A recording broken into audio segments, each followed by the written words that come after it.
I've been in this industry for 25 years. During that time, I've worked in gas, liquid, and multi-phase models, and applications built on top of models, such as optimizers and leak detection systems, and online and offline models.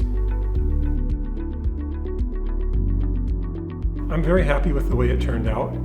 The goal with this book was for me to write down everything I wished I had known when I started working in this industry. The target audience is really two groups. It's aimed at mathematicians and computer scientists who want to learn about pipelines, and about pipeliners who want to learn about the numerical techniques used in pipeline simulation. An offline simulator produces a model in the computer of what's happening in the real pipeline. This can be useful for design purposes, for trying out different scenarios, and also for training.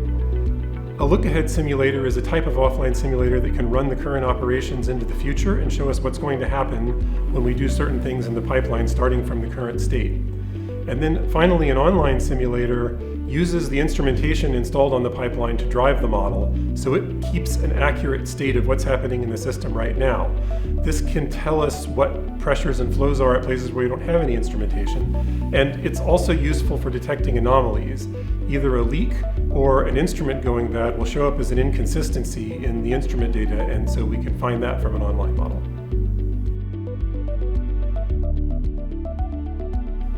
Well, an online model is a more stringent piece of equipment as far as its requirements on meter accuracy than anything else a pipeline company is likely to encounter. What this means is when you first install it, you are going to find a bunch of problems with your existing metering that haven't really impacted you so far. And these problems are going to have to be sorted out or worked around to get the simulator working at its full performance. As an example, say you've got a block valve and its position sensor is erroneously reading that it's closed. Your operators have probably been living with that for years and know that's happening, and they don't care. They know that that position sensor is unreliable. But if you feed that into a model, the model is going to produce complete nonsense for results until it's sorted out.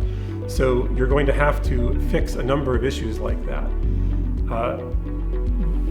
In many cases, it's not feasible for cost reasons to actually go in and replace the sensor, and so what happens as part of the installation process of the simulator is that we, Atmos, would figure out some way of determining whether that valve was open via other sensors. Maybe there's a flow meter next to the valve, and if the flow meter's reading something other than 0, we'll say the valve's open. If it's reading 0, we'll say the valve's closed. Otherwise, you would have to just ignore the bad meter, and that could get you into trouble down the road if someone did open the valve.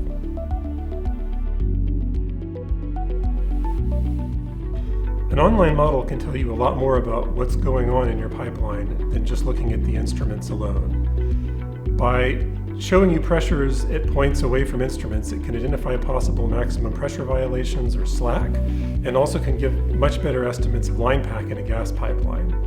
Online models also serve as a basis for further pipeline applications, particularly leak detection systems.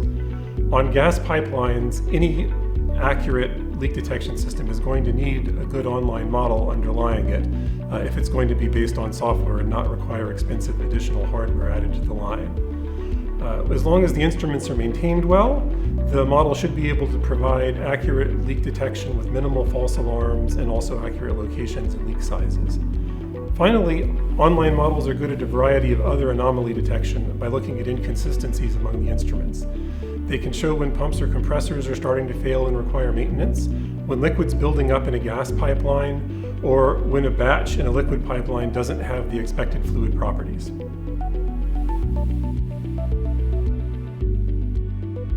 An offline model can be used as a design tool to help decide what size of pipe or pumps or compressors you're going to need to meet your goals and figure out the cost of a pipeline. It can also be used as the basis of an optimizer, which will determine how to run a pipeline, what flow rates to run out and when to start and stop which pumps to minimize costs. This can also be used in the design context as a way to figure out your operating costs for a pipeline that hasn't been built yet by letting the optimizer decide how one would optimally operate that pipeline. Separately, offline models can be used for surge analysis. This is primarily used to prove to regulators that your pipeline is going to be operating safely and within limits under various different scenarios. And surge analysis can also be used in tuning some pipeline equipment like emergency shutdown valves to avoid trips. Otherwise, if you do that live in the real pipeline, you may end up shutting down your pipeline while you're trying to tune them. Finally, transient offline models can be used as trainers. They simulate the behavior of the real pipeline, so a trainee would be in no danger of accidentally fouling up pipeline operations while learning how the system works.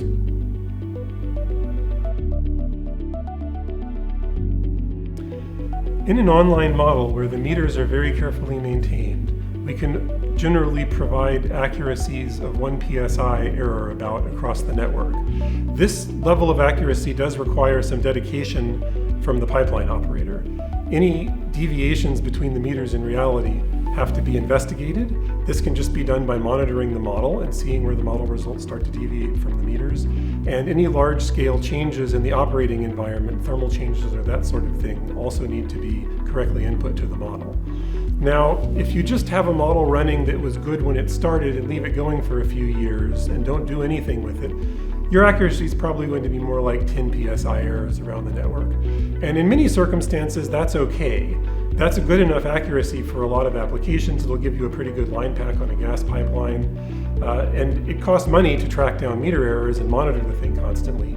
So it's important to provide the right level of attention for the pipeline applications you're looking at. For liquid models, we run into a few environmental issues where we can have wrong parameters about the system. The biggest one being viscosity in crude oil batches. Those are often poorly characterized, and in that case, that can produce significant model errors, probably greater than that 10 psi number. Finally, a line that's exposed to the atmosphere, that's just out there in the sunlight with clouds and wind and so on, has a significant error coming in from the unknown thermal conditions around the line. But that is thankfully quite rare. Most pipelines are buried, so that usually doesn't come up. The other parameters of the environment, like pipe diameters and lengths and so on, are always well known by the pipeline companies and are not a significant source of error.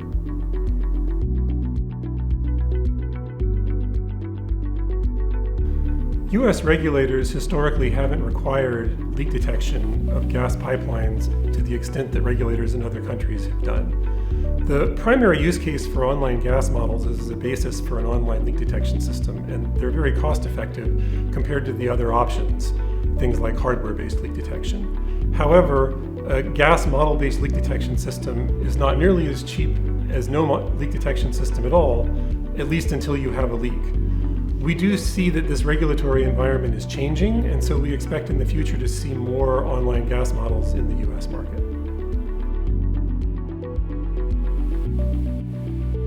As I mentioned previously, the first thing you need to do is get your meter problems sorted out.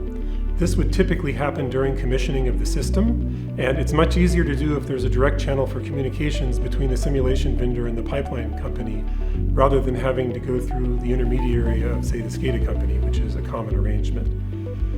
Once the model's running, you need someone in the pipeline company who takes ownership of it and keeps an eye on it to ensure its accuracy. Over time, problems will arise and meters will start to deviate from the model results. And this will result in alarms, but someone has to look at the alarms and figure out what's causing them. Often, this is something that can be done entirely inside the pipeline company, but occasionally it will be necessary to go back to the simulation vendor and get their help with analysis of one of these things. In the particular case of a leak detection application, this will probably result in false alarms, and it's important that the cause of every false alarm be understood. Now, analyzing false alarms takes time and costs money, which is why it's important that the system never produce very many of them in the first place. Those are the main things necessary to get accurate model applications.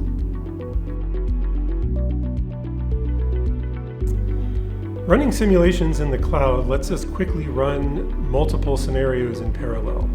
This can be used to answer engineering questions. For instance, someone might want to know how fast they can close a valve to keep the surge pressure at a certain point below the maximum allowed pressure there. And runs with different closure times can be performed at once just to see which one comes out best. Atmos is also exploring the usage of the cloud in operational optimization of gas pipelines, where we determine the most efficient way to perform an upcoming operation by trying various different scenarios, running them all in parallel, and seeing which one is the most efficient. Finally, it can be used in online simulation applications to characterize unknown parameters of the line. This most commonly happens in crude lines, where the viscosity of an incoming batch is not known well.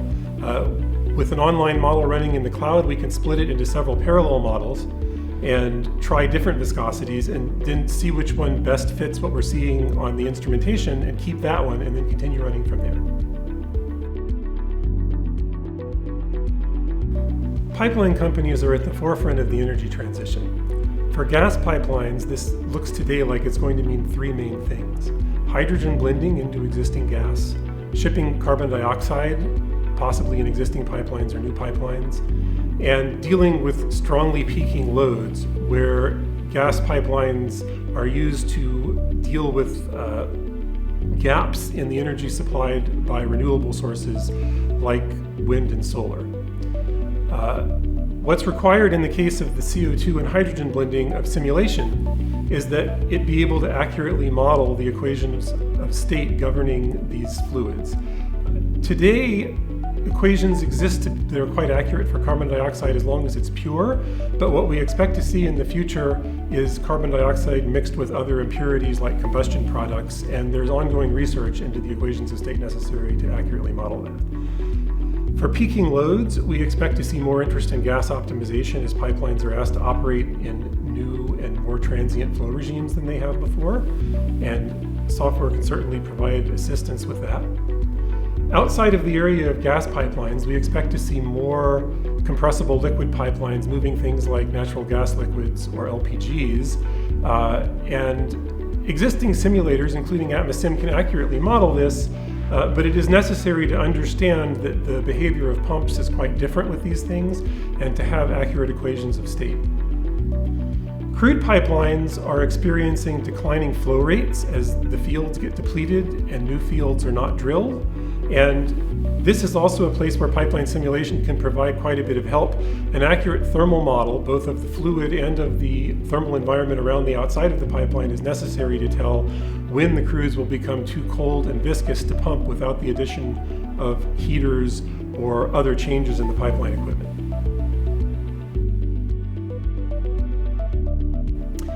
Well, one nice thing about pipeline simulators as opposed to other types of fluid dynamics application is that they're very fast to run. This is because pipelines are 1D.